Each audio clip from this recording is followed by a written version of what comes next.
Hello everyone, कैसे हैं आप लोग। आई होप कि आप लोग बढ़िया होंगे, ज़बरदस्त होंगे और मस्त होंगे।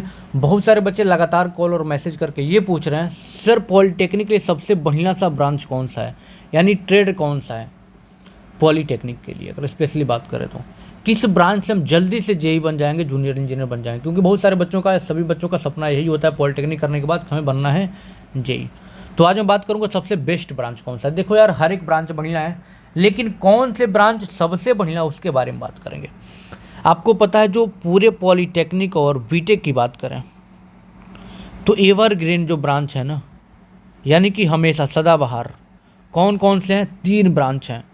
3 ब्रांच सबसे बढ़िया हैं। कौन कौन से, यानी कि है तो सारे बढ़िया, लेकिन सबसे बढ़िया जो एवरग्रीन में आते हैं, जिनकी मतलब कि जिनका वैल्यू कभी भी कम नहीं होता है, स्कोप कभी भी कम नहीं होता है। ठीक है, तो आज बात करने वाले किनका सबसे बढ़िया स्कोप है, तो आता है आपका 3 ब्रांच।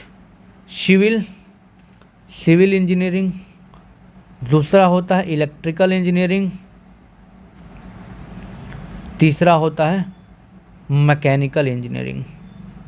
क्या बताया मैंने? ये जो 3 ब्रांच है ना, ये एवरग्रीन ब्रांच है, यानी कि कभी भी इनका स्कोप कम नहीं होने वाला है। ठीक है, यानी कि सबसे जो बेस्ट ब्रांच की अगर बात करूँ, या तो आप सिविल से पढ़ाई कर लो, यानी कि सिविल से मतलब क्या हुआ, जहाँ पे जो पुल वगैरह बनते हैं, रोड वगैरह बनते हैं, जो कंस्ट्रक्शन होता है, मकान वगैरह, पीडब्ल्यू वगैरह टीम है, तो सारे सिविल इंजीनियर होते हैं वहाँ पे। ठीक है, इलेक्ट्रिकल आप जानते हो, सारा इलेक्ट्रिकल काम। मैकेनिकल यानी कि पार्ट्स वगैरह जहाँ पे बनते हैं, ठीक है तो वहाँ पे क्या होता है, मैकेनिकल काम होता है।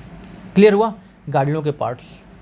तो मैंने आपको क्या बताया, जो एवरग्रीन ब्रांच है ना, जो सारे बच्चों का एक चॉइस भी रहता है, या तो मैं सिविल ले लूँ, या तो मैं इलेक्ट्रिकल ले लूँ, या फिर मैकेनिकल ले लूँ। 3 ब्रांच बहुत बढ़िया है, और भी बहुत सारी ठीक ठाक ब्रांच है। अगर मैं सीएस की बात करूँ, CSIT की बात करूँ, कंप्यूटर साइंस इंफॉर्मेशन टेक्नोलॉजी की बात करूँ, तो ये भी अच्छा ब्रांच है, बट ये सिर्फ डिप्लोमा के लिए नहीं है।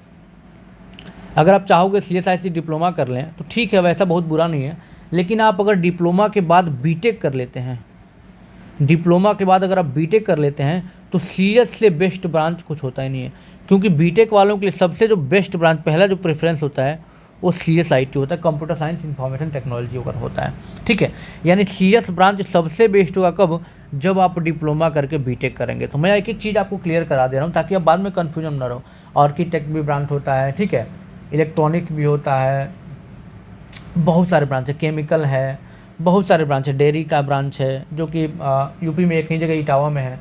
बहुत सारे ब्रांचेज हैं। ठीक है, तो मैं बता रहा हूँ आपको क्या, सारे ब्रांच बढ़िया है। जो मेन ब्रांच है उसको मैं बता रहा हूँ कि सिविल बेस्ट है, इलेक्ट्रिकल है, मैकेनिकल है, और भी बहुत सारे ब्रांच बेस्ट हैं। अगर CSIT से करना चाहते हो बिल्कुल कर लो, CS से कर लो, कोई दिक्कत नहीं है। लेकिन इसके बाद आप बीटेक कर लेंगे तो सबसे हाईएस्ट पैकेज हो जाता है पूरे बीटेक में, कॉलेज में सबसे हाईएस्ट किसका आता है, तो CS का आता है।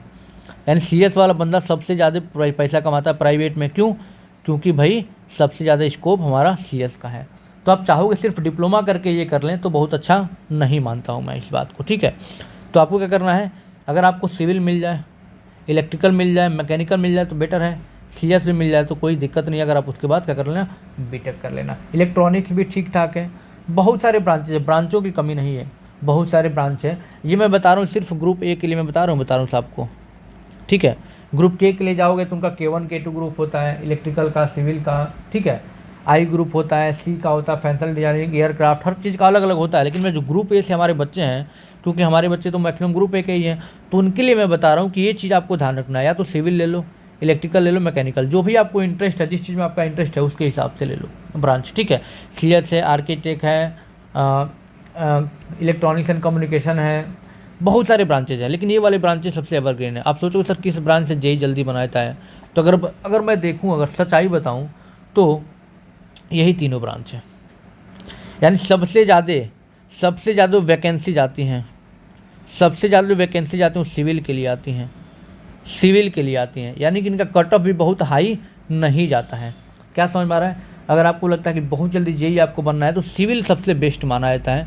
थोड़ा प्राइवेट में आपको दिक्कत होगी, प्राइवेट में जल्दी आप सिविल से नहीं जा सकते हैं, बट आप जेई अगर जल्दी बनना चाहते हैं, क्योंकि इनका कट ऑफ थोड़ा सा कम भी जाता है, और क्या होता है, वैकेंसी भी थोड़ा ठीक ठाक ही इनके में निकलते हैं। फिर इलेक्ट्रिकल के में निकलते हैं, मैकेनिकल कोई दिक्कत नहीं है, बट इनके थोड़ा कुछ ज़्यादा ही होते हैं।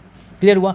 लेकिन आप चाहते हैं कि तुरंत डिप्लोमा करने के बाद आपको क्या मिल जाए, जॉब मिल जाए, घर के खर्चे उठाने लगो, खुद का खर्चा उठाने लगो, कुछ पैसे कमाने लगो, तो आपको सबसे बेस्ट ब्रांच कौन, इलेक्ट्रिकल और मैकेनिकल। आपको तुरंत कोई ना कोई प्राइवेट जॉब, ज़्यादा नहीं, कम से कम 10 से 15 हज़ार की आपको जॉब तो मिनिमम स्टार्टिंग में आपको मिल जाएगी। तो आपको आई थिंक ये चीज़ समझ में आ गई होंगी कौन कौन सी ब्रांच बढ़िया है, कौन कौन चीज़ें हमें करनी चाहिए कि इसलिए जल्दी जेई बन सकते हैं। अगर वीडियो हेल्पफुल लगी हो तो कमेंट करके ज़रूर बताना। Thank you so much, wish you all the best for your result. Thank you.